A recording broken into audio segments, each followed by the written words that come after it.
What's up, everyone? Welcome to the Dee Hankins Show, where we talk about life, help you with your curveballs, and celebrate your home runs. My name is Dee Hankins. If this is your first time with me, welcome. If you're a returning viewer, thank you so much. Thank you for your support. I'm glad you're here. I hope you had a great week. Does anybody still remember 2020, the COVID year, the year that shut the world down? Well, I do, and I remember it vividly. That 2020 hurt a lot of people's pockets. But for me, it was a financial revelation. Now, don't get me wrong. I was still broke. I just realized I was broke, and that's when I decided I was going to do something about it. The story goes like this. I was just coming off an event in Reno, Nevada. I had about 10 gigs, 10 speaking gigs lined up on the calendar. One by one, in 24 hours, that 10 became 0. Now, those 10 gigs equate to tens of thousands of dollars. And tens of thousands of dollars on the line went to 0 in 24 hours. I wasn't that panicked because I had a little money saved up from my tour, my speaking tour last year. However, when the world shut down, the bill collectors didn't. Chase still wanted their money. Bank of America still wanted their money. Mazda still wanted their money. Southwest still wanted their money. Whatever bills that I had, they still wanted their money. So the little that I have dwindled away quickly. Now, here's the thing. As I was cleaning, because I had time on my hand during the pandemic, I realized that I had a closet full of shoes, $10,000 worth to be exact. And no money. Something is wrong. And right then and there, I started to think, I thought I was doing finances right. Here's the thing about financial literacy. There's components to it. It's just like being literate in general. It's one thing to read. It's one thing to know sounds, phonics. Reading comprehension is a different thing. Vocabulary is a different thing. There's all of these facets that create reading and being literate. Financial literacy is the exact same way. Now, like many people I know, we did not learn finances. I did not learn anything about finances until COVID, pretty much. I just know go to work, make money, spend the money. That was my cycle. Go to work, make money, spend the money. If I don't have the money, grab a card that will give me the money, I guess, and then pay back the money to this person. And that is the cycle that I thought that's how things worked.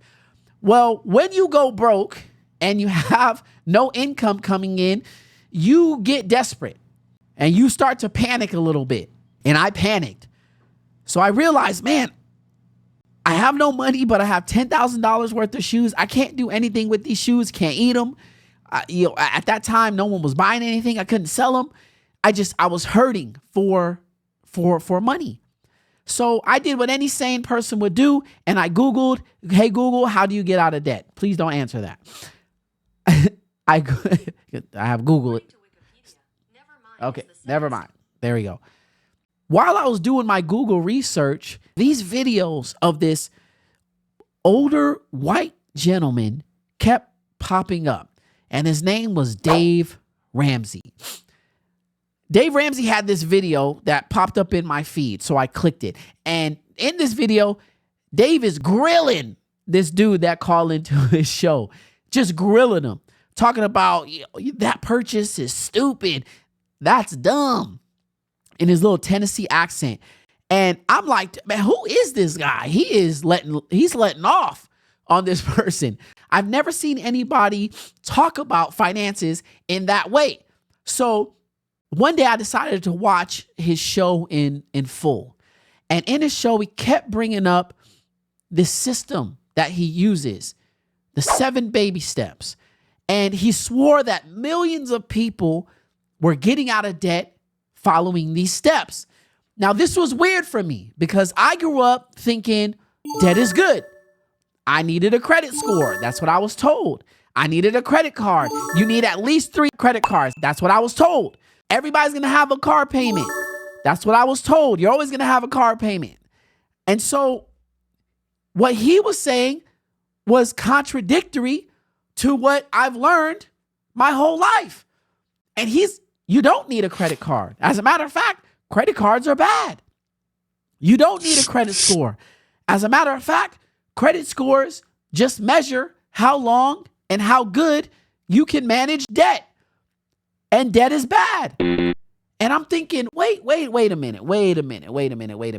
My whole life, I've been taught one thing. This guy is saying a whole different thing, and he's trying to get you to be debt free. But then he hits me with something, okay? He hits me with this proverb.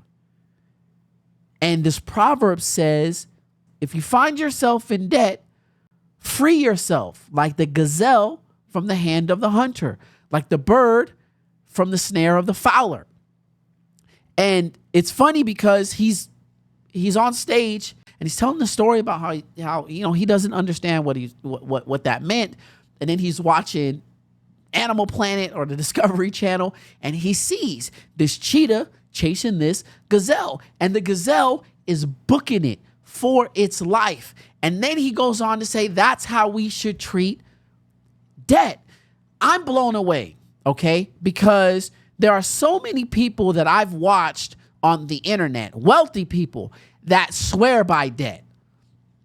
As a matter of fact, Grant Cardone, once on his show or on the interview with him, he was talking about how he has hundreds of millions of dollars of debt. Yet he has a private jet, all these fancy cars, lives in the house, so on and so forth. So you got one person talking about, debt is fine, debt is good, credit cards this, the best Nerd Wallet is the best credit cards of 2025 and interest rates and all this other stuff. Yet Dave was saying something contradictory to the whole thing. So I lived in debt my whole life. Since I was 18, I've had a credit card. Since I was 18, I've had a car payment. Over and over and over again. I got money, I sent it all away. And so by the second day, third day of my paycheck, I was struggling because all my money was gone on the first. And he's telling me that I can live a life where I didn't have to do that.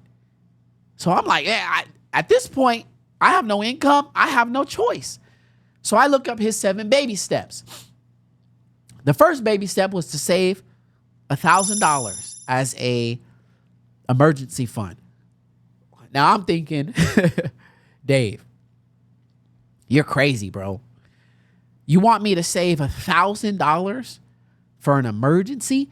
What emergency costs $1,000? None. I'll tell you what emergencies cost. $5,000, $3,000. $1,000 is not enough. So actually, I'm skipping ahead. Let me scoot back. I like what he's saying, so I order his book. It's called The Total Money Makeover. And in this audio book, he talks about he takes you down the 7 baby steps. So I'm listening to this audio book, and I can't stop listening to it. I'm hooked. And the reason why is every doubt that I had when he said something on the steps, he disproved, he debunked. So I'm sitting there, he's talking first step, save $1,000. Dave, $1,000 is not enough, man. Like that's scary to only have $1,000 for an emergency fund. And then in his book, he goes, is $1,000 enough? No, it's just your starter point. It's to get the ball rolling. It's for you to light a fire under your butt that says, man, I better get out of debt because this $1,000 is not going to last very long if something happens. So I'm like, okay, he's done this before. He's been down this route. Now, the thing about it is this, and you've heard these quotes, and this is why this matters. The quote, to get something that you've never had, you have to do something that you never did, right? That's number one quote that I think about. A second quote is, if you want to be rich, do what rich people do. Now, I'm sitting here watching this guy talk about how he has hundreds of millions of dollars in real estate, how he's debt free, how he's lived life for years without any credit cards, how he pays everything cash, and so on and so forth. And I'm like, look, I'm not going to lie. I want to be like that. I'm not going to lie. So if he's telling me that if I follow these steps, it's going to lead me to debt freedom and it's going to lead me to a financial place that I've never been in my life, okay, I'm going to take it. So save $1,000. First thing that I did. Now remember, I had a little money saved up from last year. So we move on to the second baby step, which is pay off your debt with a ferocity. Pay off your debt with that gazelle, hunter, bird, fowler mentality. You do it and you do it and you do it and you go, go, go, go, go. Another proverb says, if you find yourself in debt, give your eyes no rest until it's paid off. If you owe your neighbor something, that's what it says. If you owe your neighbor something, do not allow your eyes to rest until you pay that stuff back. So biblically, debt is a problem, okay? So I'm like, okay, here we go. Luckily, late September, October, I was able to get on some Zoom meetings and still get paid for those things. And I started getting some income. But for those 3 months or however long it was, I think COVID happened in March. Everything kind of shut down mid-March. So March, April, May, June, July, August, September, October. Whoa, man, I think about it. I was 6 months. I had no income coming in and only $1,000 and, little things here and there, groceries and stuff like that. But I had no money. I was broke and I was scared. Now, this is the thing. When I started getting paid, when Zoom started to pop off and all these Zoom meetings and virtual conferences started to pop off and I started getting this money, I went into scarcity mode. Like, oh, I know I'm supposed to pay off my debt, but I'm just going to hold on to everything because you never know. So he calls that being Dave-ish, right? Dave-ish, meaning you do a little bit, you don't do it. You follow the steps, you kind of not follow steps, so on and so forth. Well, when everything started to hop back online, I found myself doing the same old same. So I forgotten about it for a while. I forgot, and I started getting into my same routine. And then I started to realize I can't live like this. There's got to be a better way. So I went back to the 7 baby steps. I said, you know what? This time I'm going to do it. I'm going to give it my all. No questions, not delaying. I'm not going to let fear rule me. I'm just going to make it happen. So I started paying off my debt with things that I'm like, I can't believe I did this. So one time I had a presentation at a conference keynote. I was doing that. They paid me $5,000 for it. When I got that check for $5,000, I put it all towards debt. All of it. $5,000. I put it all toward the whole check. I put it all towards debt. And it was scary. It was scary. It was, because you think I can do so much with $5,000. I can go on vacation. I can buy shoes. There's so much you can do with $5,000. To give $5,000 away to Chase Bank, to Bank of America, to whatever credit card I have, hurt. It stung, and it stung bad. $5,000, and this only paid off some of my debt. Ouch. But then I started to realize it should hurt because I put myself in this scenario. I put myself in this problem, and the sting of me letting go of that $5,000 just like that hurt way less than the sting of, at this point in time, 2020, I don't even remember how old I was, 30 something, is way less painful than the sting of being in debt for my whole life. So at this point, I'm 30 something. I have $8,000 in my retirement account from working at Nordstrom. That's about it. My kids don't have anything saved up in their college fund, like zero. They have no savings in their savings account. I barely have a savings in my savings account. I was doing this all wrong. Yet by that time I had 2 cars, or I had bought 2 cars already, closet full of shoes. You see what I'm saying? I had all this stuff, And when it counted, I had nothing. I had nothing in where it counted. You imagine having only $8,000 in your retirement account, and it would have stayed that way way into my 60s because of the habits that I had. You can't retire off $8,000. I'm sorry. It's not happening.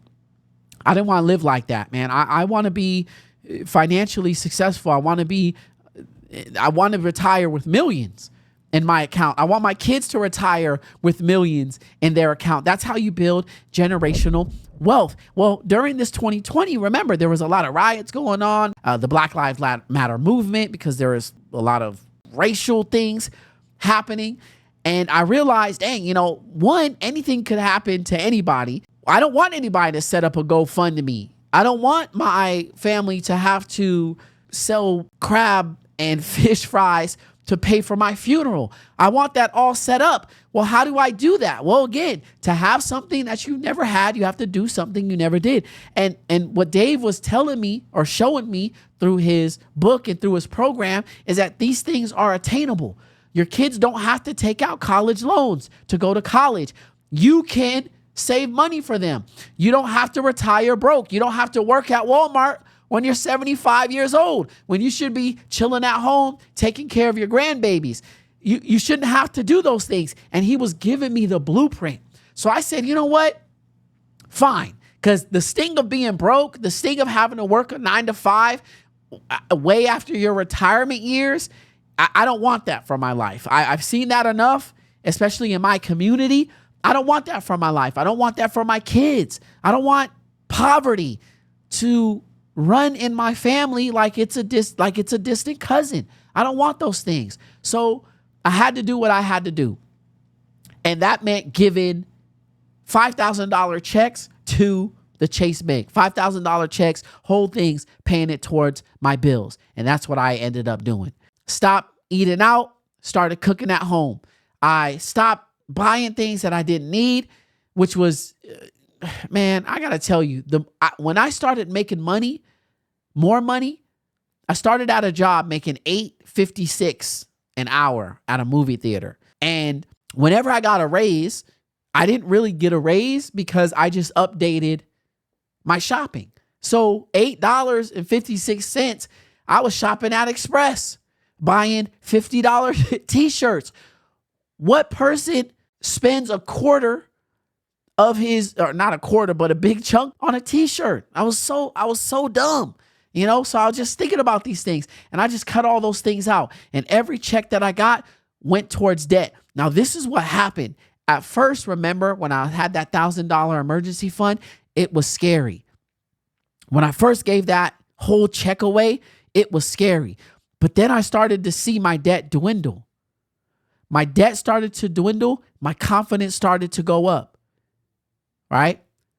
Every day, every week, every time I got a paycheck, I would do the exact same thing. And then something happened. In 2023, I want to say October 13th, 2023, I sent a text to my friends and said, your boy is finally debt-free.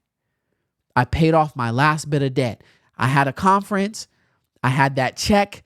I had about maybe $3,000 left on my credit card, $3,000 left to pay this stuff off. I got a check for about $3,500. I took it to the bank and I paid off all of my debt. Now, the crazy thing that happened, which I try to articulate to people, the crazy thing that happened is every dollar that I made from there on out went into my pocket. My bank account used to look like somebody dying in a hospital, like just beep, flatlining for a month or flatlining for 3 weeks, beep, get paid and then immediately drop off. Now it looked like this. It just kept climbing. I didn't owe anybody. Okay. So the second step was done. I paid off all of my debt.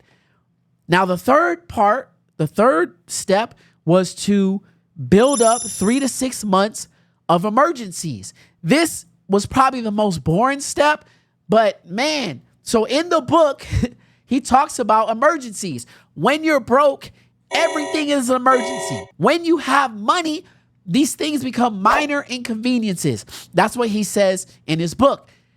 I live that. So during my phase, my step 3 phase, our air conditioning went out and we needed to fix it because my daughter was going to be born during that time. The HVAC was going to cost 10 grand. Okay.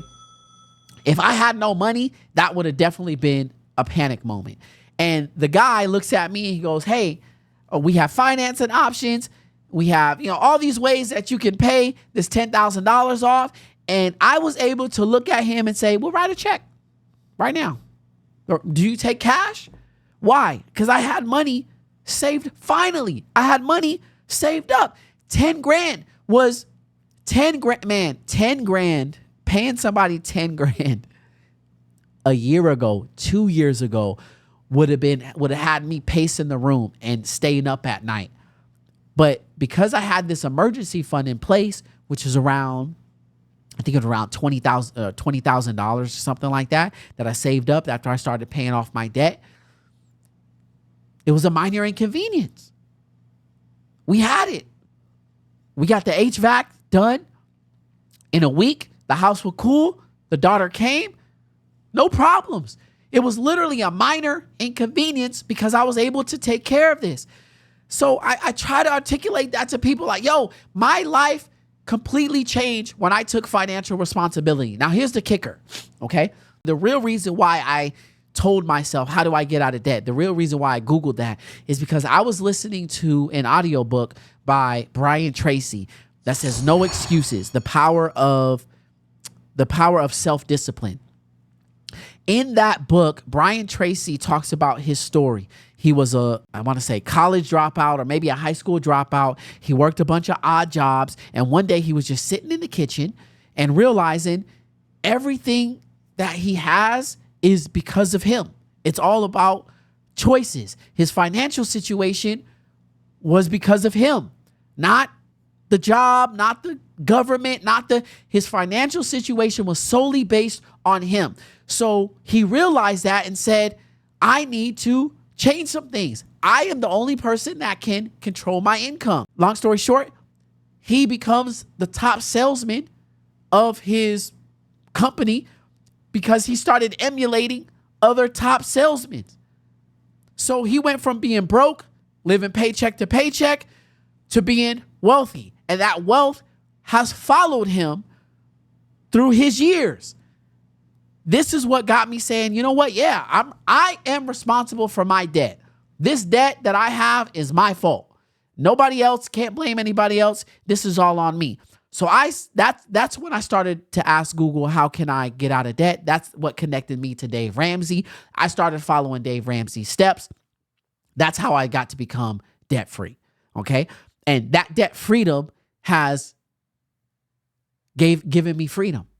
It has given me freedom. Ever since then, all I do is I tell my boys all this, and they're probably sick of me. I'm always telling them, get out of debt. If you follow me on social media, you might have a random video that pops up and says, yo, this is your this is your reminder to pay off your debt.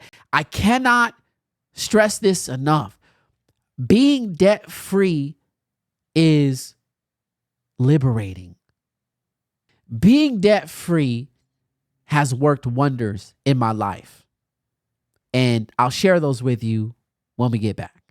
As you know, my passion is to help people build resilience, and it's a journey I've been on my entire life. That's why I created the Dee Hankins At Best Student Development Program.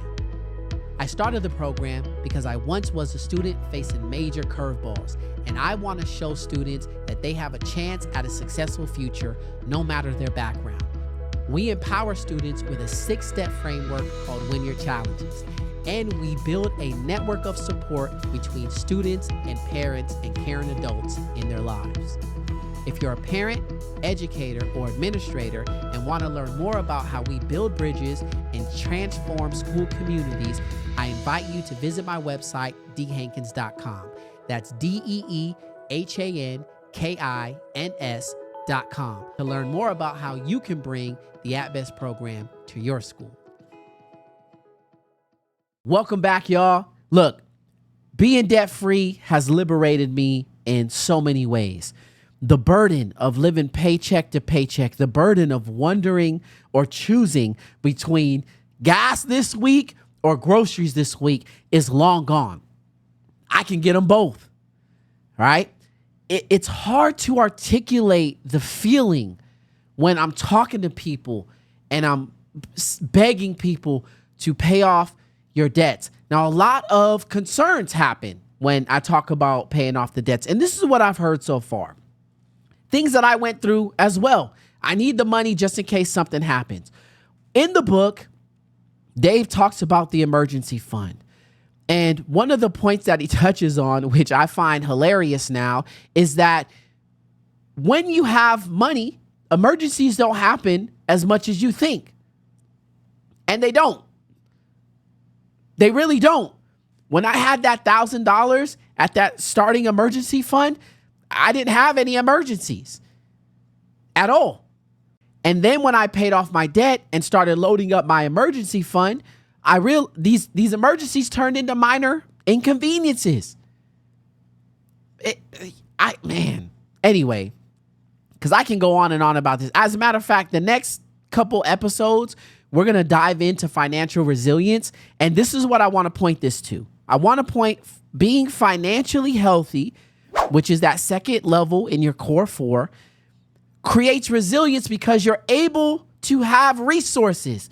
You hear this all the time. And I used to be this way as well. There's no resources. It's hard to get resources. I'm not going to say you need, but you should have. Money helps you get resources. If you're sick and you have money, it's easier to get care. If you have children that want to go to college and you have money, it's easier to get them there. Okay? When your car breaks down, it's easier to get it fixed because you have money. These things make it easier. The problem is people want to hold on to their debt and things like that because there's, these emergencies going to happen. No.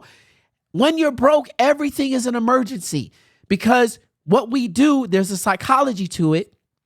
And I do this as well. I did this as well. When I know I didn't have money, even though that check engine light came on, I'm like, I'm going to have to wait till my next paycheck to get this done. And by the time I got my next paycheck, that check engine light was glaring. And now it turned into an emergency because I neglected it for a month or whatever, just driving around with the check engine light, no oil light, so on and so forth, which caused more damage to my car. So when I finally get it fixed, what would have cost me $49.99 for an oil change, right? Or an air filter change ended up being $300, $400, $500, $600 for a major repair. Why? Because I didn't have the money to fix it. And so what did I do when I didn't have that $600? I took a credit card out and I swiped it. The car got fixed, but now I have to pay for it and I have to pay for paying for it on a credit card. That's the cycle. And when I started following these baby steps, I realized, man, I was trapped in this cycle and it's hard to bounce back. It's hard to deal with life's curveballs when you're broke, when you don't have any money. But I changed that. And I want you to change that too. The next couple weeks, we're really diving into financial health, making sure you take full and absolute responsibility for your life financially. So spiritually is first. Remember, you gotta be able to want this. You gotta be able to look back. You gotta have the spiritual strength to look at your situation and say, this needs to change. I can't live like this anymore. Enough is enough. Spiritually, if you're not there, you're going to continue making excuses. If you continue to make excuses, you're going to be continuing to live the same way, day after day after day after day after day. And I just got sick and tired. As my aunt says, I got sick and tired of being sick and tired, so I made the changes.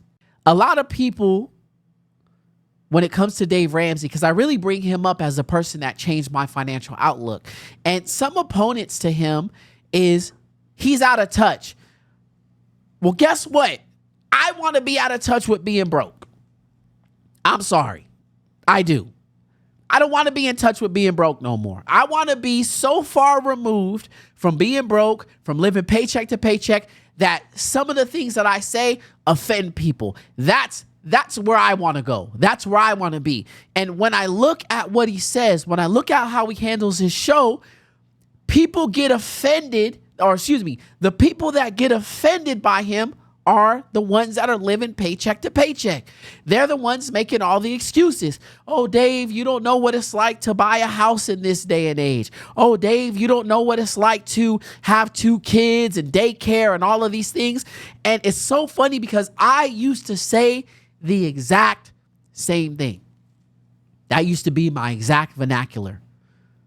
Man, daycare and car payments and all this and so on and so forth. I can't spend time with my kids because I got to work 2 jobs and all this other stuff. And it's just like, man, the moment I locked in, the moment I stopped making excuses, the moment I took full responsibility for my life and in my financial arena, all of that changed. I can spend more time with my kids now and not have to stress about it. I can take them to places. I can pay for sports. If my kid needs to be watched, I can make it happen. As a matter of fact, because I don't work a regular 9 to 5, I can actually watch my kid more to where I don't need daycare and still have money. Man, I'm excited for y'all to go on this journey with me. We're going to break things down over the next couple of weeks to really get you to be healthy in your finances. Before we get there, y'all got a whole week to go watch the spirituality videos.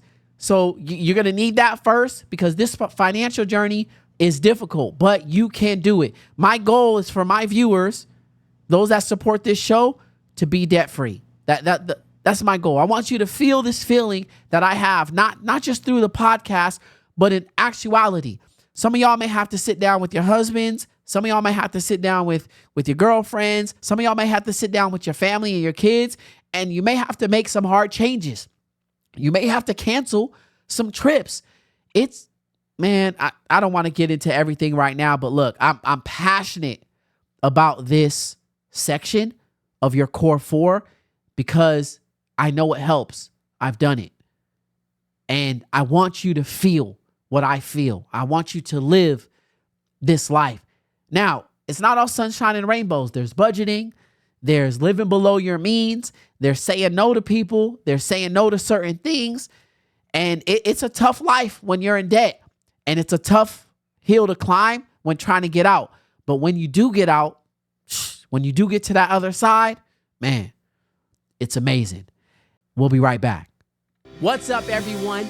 I'm excited to announce the launch of my brand new podcast, The Dee Hankins Show. But it isn't just about me. I want you to be a part of it too. I'm looking for your stories for 2 brand new segments. First up, Curveball Corner. If you have a situation or problem that you're dealing with, send in your story and I'll give you my best advice. Then we have Home Run Highlights for those moments of pure, undeniable success, like paying off your student loans, landing a new job, or buying a house. So, you ready to be on the show? Head to the link in my bio right now and share your story with me. I can't wait to hear from you.